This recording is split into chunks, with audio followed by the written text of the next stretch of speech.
एक लड़की जो मिस पटना रही, पटना के बड़े व्यापारी की बेटी, अच्छा खासा रसूख। जब उसकी लाश मिली तो उसके शरीर पर पूरे कपड़े भी नहीं थे। उसके साथ दरिंदगी की सारी हदें पार कर दी गई थी। 3 जुलाई 1999 जब पटना के एक सरकारी क्वार्टर के गैराज में सफेद मारुति कार से 2 लाशें मिलती हैं।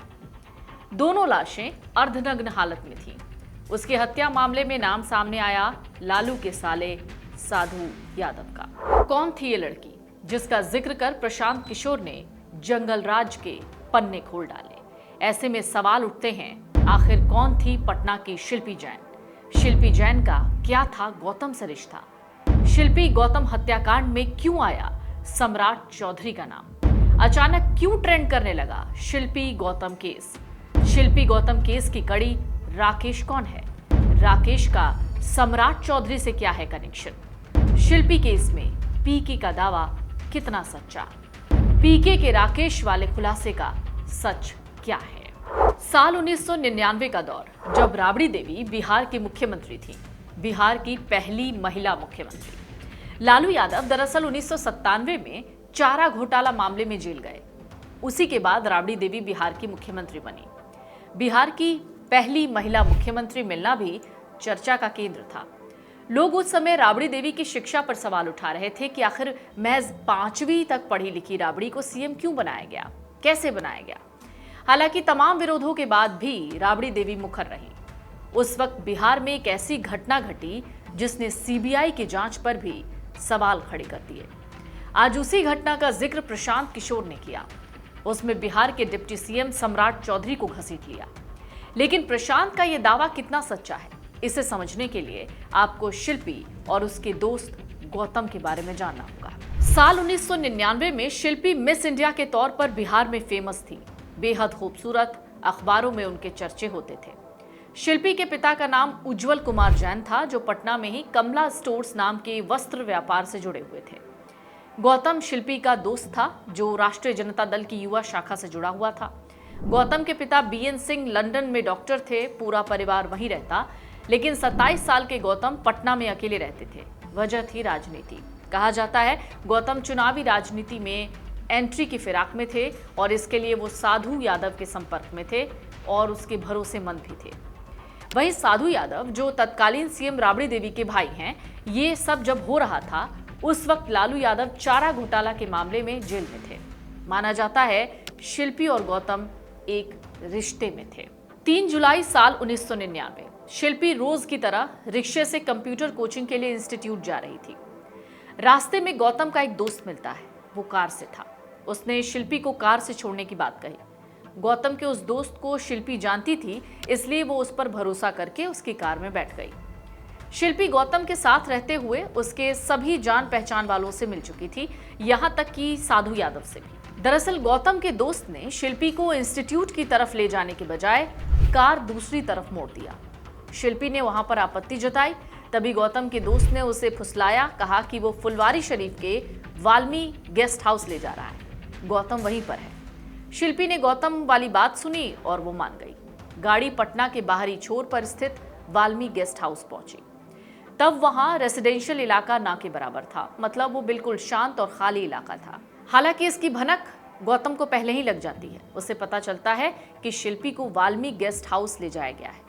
वो फौरन वहां पहुंचता है, क्योंकि उसे पता था कि वाल्मी सत्ताधारी दल के कई नेता और उनके शागिर्दों के लिए अय्याशी का अड्डा था। गेस्ट हाउस के भीतर क्या हुआ, ये पब्लिकली उस घटना से जुड़े किसी शख्स ने कभी सामने आकर नहीं बताया। लेकिन उस घटना को कवर करने वाले तमाम रिपोर्ट्स और उनके नोट्स के आधार पर जो चीजें सामने आई हैं, उसी के आधार पर हम आपको ये कहानी बता रहे हैं। गौतम गेस्ट हाउस पहुंचा तो देखा कि शिल्पी के साथ जबरदस्ती की जा रही थी। उसके कपड़े उतरे हुए थे, वो रो रही थी। गौतम की आंखों के सामने उसके साथ जबरदस्ती हुई। गौतम ने बचाने की कोशिश की, मगर वहां मौजूद लोगों ने उसे मजबूती से जकड़ लिया। हाथ, पैर और जूतों से बुरी तरीके से पिटाई की।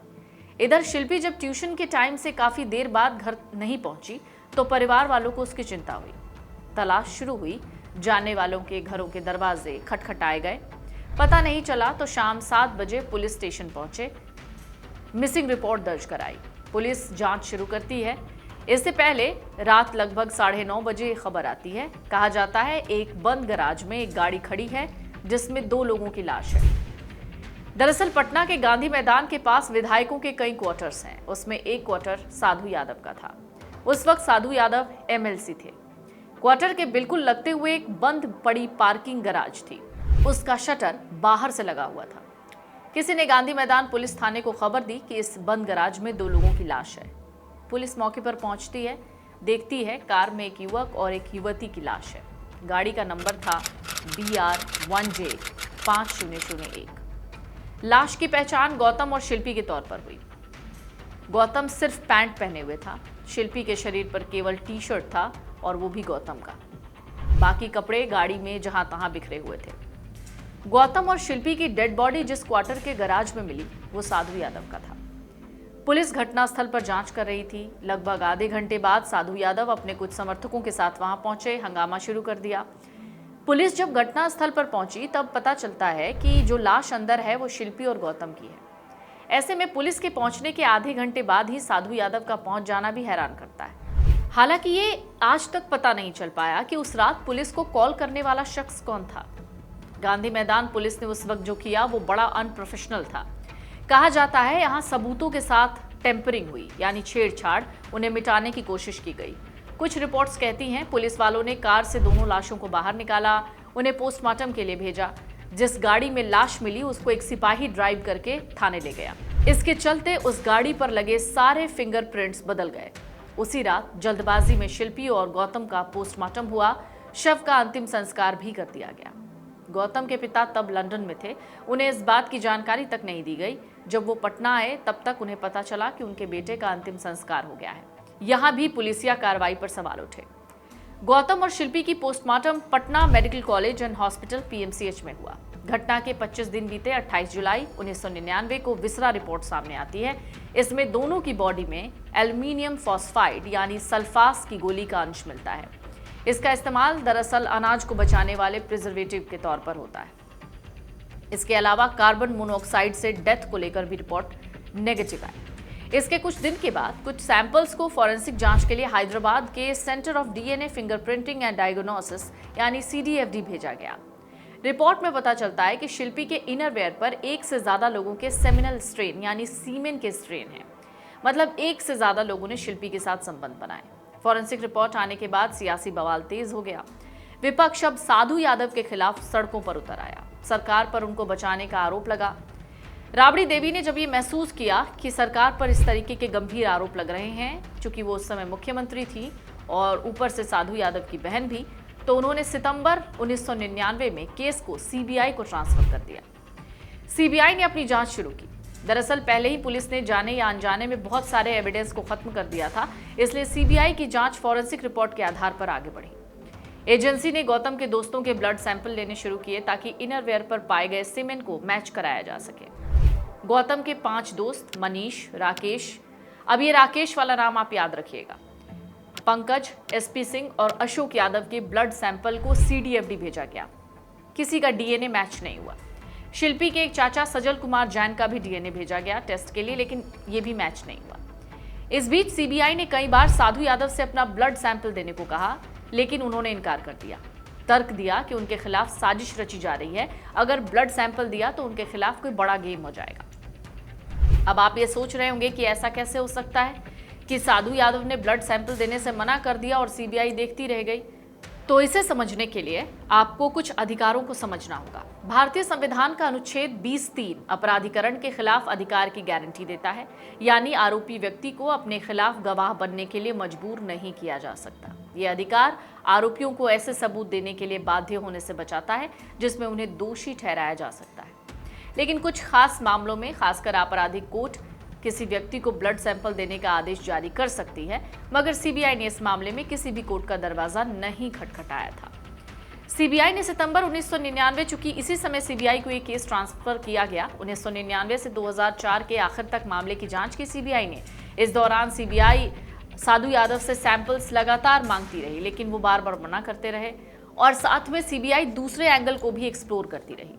सीबीआई शिल्पी और गौतम के दोस्त, परिवार और सगे संबंधियों से उनके दोस्त और दुश्मनों की जानकारी निकालने की कोशिश करती रही, लेकिन एजेंसी के मुताबिक उनको कोई ऐसी लीड नहीं मिली जिससे मर्डर का एंगल एक्सप्लोर किया जा सके। फॉरेंसिक जांच में शिल्पी के इनरवेयर पर 2 सेमिनल स्ट्रेन मिले थे। उनमें से एक तो गौतम का था, दूसरा किसका ये पता नहीं लगा। फॉरेंसिक एक्सपर्ट कहते हैं कि सेमिनल स्ट्रेन की एज आइडेंटिफाई नहीं की जा सकती, यानी ये दोनों स्ट्रेन एक ही समय के थे या अलग अलग, ये थोड़ा पता लगाना मुश्किल हो जाता है। शिल्पी गौतम केस में सीबीआई की क्लोजर रिपोर्ट आई थी। उसमें सीबीआई ने क्या लिखा था उसको समझिए। सीबीआई ने लिखा, मृतक शिल्पी जैन के इनरवेयर में अज्ञात व्यक्ति के सेमिनल स्ट्रेन जरूर मिले, लेकिन उनके शरीर पर नहीं, जो दिखाता है कि सीमेन के दाग पहले के थे और चोट यानी संघर्ष के कोई निशान नहीं है। ये साफ संकेत देता है कि ये दोनों आत्महत्या का मामला है। दोनों की मृत्यु एल्यूमिनियम फॉस्फाइड पॉइजनिंग के चलते हुई है। ये अंतिम रिपोर्ट धारा 173 सीआरपीसी के तहत माननीय न्यायालय के समक्ष दायर की जा रही है। प्रार्थना है कि इस रिपोर्ट को रिकॉर्ड पर लिया जाए और मामले को बंद करने की अनुमति दी जाए। सीबीआई के क्लोजर रिपोर्ट दाखिल करने पर जमकर हंगामा हुआ। शिल्पी के भाई प्रशांत जैन इस मामले के और इस फैसले के खिलाफ थे। साल 2005 के आखिरी महीने में उन्होंने पटना हाईकोर्ट में एक रिट पिटीशन फाइल किया, लेकिन 5 जनवरी 2006 को उनको किडनैप किया गया। पुलिस में एफआईआर लिखवाई गई। 1 हफ्ते के बाद अपराधियों ने उन्हें खुद ही छोड़ दिया। इसके बाद प्रशांत जैन ने कभी भी उस रिट पिटीशन को फॉलो नहीं किया, यानी मामला हमेशा के लिए पूरी तरह से क्लोज हो गया। अब इस हत्याकांड में जिस राकेश का जिक्र था, जो गौतम का दोस्त बताया जाता है, उसी का नाम लेकर प्रशांत किशोर ने सम्राट चौधरी को कनेक्ट किया। उनका कहना है संदिग्ध अभियुक्त जिसका नाम पुलिस की केस लिस्ट में था, राकेश सम्राट चौधरी है। दरअसल सम्राट चौधरी का उपनाम राकेश कुमार है। शिल्पी गौतम रेप और मर्डर केस, जिसमें एक डॉक्टर के लड़के को और शिल्पी गौतम के साथ ऐसा आरोप लगा था कि उनके साथ सामूहिक बलात्कार और उसके बाद उनकी हत्या कर दी गई थी। साधु यादव पर उसका आरोप लगा था। बड़ी हंगामा हुआ, सीबीआई में केस गया। मैं आपके माध्यम से आज पूछ रहा हूं कि क्या अभी के उप मुख्यमंत्री सम्राट चौधरी उर्फ राकेश कुमार उर्फ सम्राट कुमार मौर्य उस केस में संदिग्ध अभियुक्त के तौर पर नामजद थे या नहीं थे, ये प्रेस में वो बता दें। हालांकि इन सब के बीच आप इस पूरी केस की कहानी को समझे होंगे तो आपको समझ में आ गया होगा कि सीबीआई के इस फैसले से, इस क्लोजर रिपोर्ट से कई ऐसे सवाल हैं जो आज भी अनसुलझे हैं। वो ये कि कोई अर्धनग्न होकर आत्महत्या क्यों करेगा? पुलिस को किसने बताया कि साधु यादव के घर के गराज में 2 लाशें पड़ी हैं? साधु यादव को किसने खबर दी कि वो पुलिस के पहुंचने के तुरंत बाद उसी घटनास्थल पर पहुंच जाते हैं जहां से वो गाड़ी मिलती है? घटनास्थल से गाड़ी को टो करके ले जाने के बजाय चलाकर पुलिस थाने क्यों लेकर गई? पुलिस को अंतिम संस्कार और पोस्टमार्टम कराने की इतनी जल्दी क्यों थी? और साधु यादव ने डीएनए जांच के लिए मना किया तो सीबीआई ने कोर्ट का दरवाजा क्यों नहीं खटखटाया? बिहार के कई केसेस में ये एक ऐसा केस है, शिल्पी गौतम मर्डर केस, जो आज तक समझ से परे है। पता ही नहीं चल पाया कि शिल्पी और गौतम ने आत्महत्या की या उसकी हत्या हुई, और यह हत्या किसने की। अगर आप ये वीडियो YouTube पर देख रहे हैं तो हमारे चैनल को सब्सक्राइब कर बेल आइकन दबाएं, और Facebook पर देख रहे हैं तो हमारे पेज को लाइक करें।